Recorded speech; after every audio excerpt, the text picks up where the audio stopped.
अब आपने बताया कि 25 साल बाद नेहरू सुभाष बाबू की मौत के बाद काला कोट पहनते हैं और वकालत शुरू करते हैं, आज़ाद हिंद फौज के सैनिकों को रिहाई दिलवाते हैं और शिद्दत से मुकदमा लड़ते हैं। हालांकि उसके साथ साथ सप्रू साहब भी थे, काटजू साहब भी थे।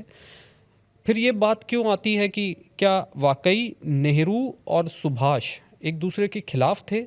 दोनों में धुर विरोधी की तरह देखा जाता है, जो बहुत सारे देखिए, खिलाफ तो हम नहीं कहेंगे, राइवलरी थी, हेल्दी राइवलरी थी, क्योंकि दोनों कैरिस्मेटिक लीडर थे, दोनों में करिश्मा था, दोनों जनता के बीच बहुत लोकप्रिय थे, दोनों बहुत अच्छा बोलते थे, दोनों की ऑल इंडिया एक्सेप्टेबिलिटी थी।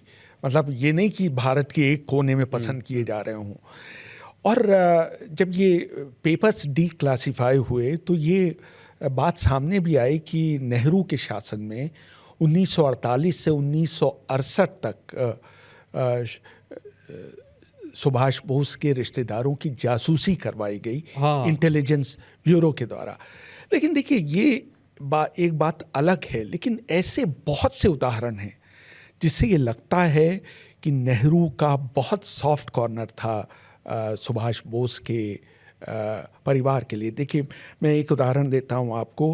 प्राइम मिनिस्टर ऑफिस के जो कागज़ 2015 में डीक्लासिफाई हुए हैं, उसमें एक जिक्र है कि सुभाष बोस के भतीजे ने नेहरू को पत्र लिखा, अमीय बोस ने नेहरू को पत्र लिखा कि हम अपनी चाची को, यानी एमिली बोस को, जो कि वियना में रहती हैं, कुछ धन भेजना चाहते हैं।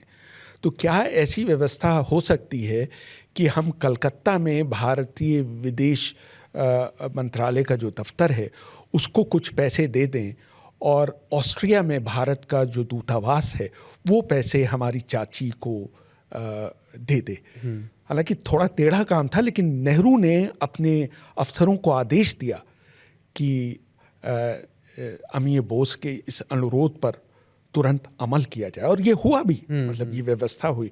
दूसरा उदाहरण ये है कि नेहरू के बहुत नज़दीकी दोस्त थे आसफ अली। जब वो वियना गए तो नेहरू ने कहा कि वो एमिली से मिलें और उनसे पूछें कि उनको किसी प्रकार की आर्थिक सहायता की ज़रूरत है, अपने लिए नहीं तो अपनी बेटी के लिए।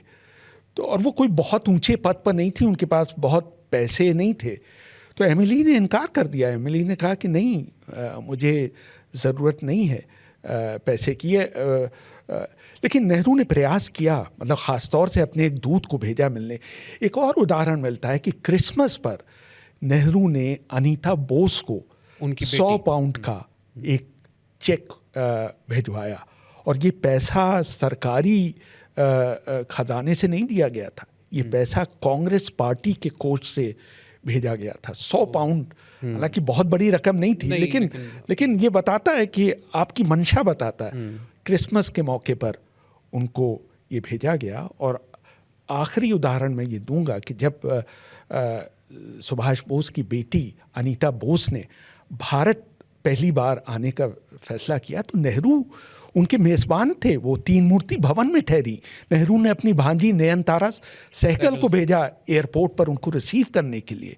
एक हफ्ते तक वो नेहरू के साथ रहीं, नाश्ता किया, खाना खाया और याद किया अपने पिता को। और नेहरू ने याद किया सुभाष चंद्र बोस के साथ बिताए गए वो दिन उनकी बेटी के साथ।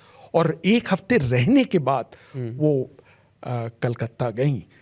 तो ये कहना कुछ ज़्यादती है कि नेहरू सुभाष चंद्र बोस के विरोधी थे।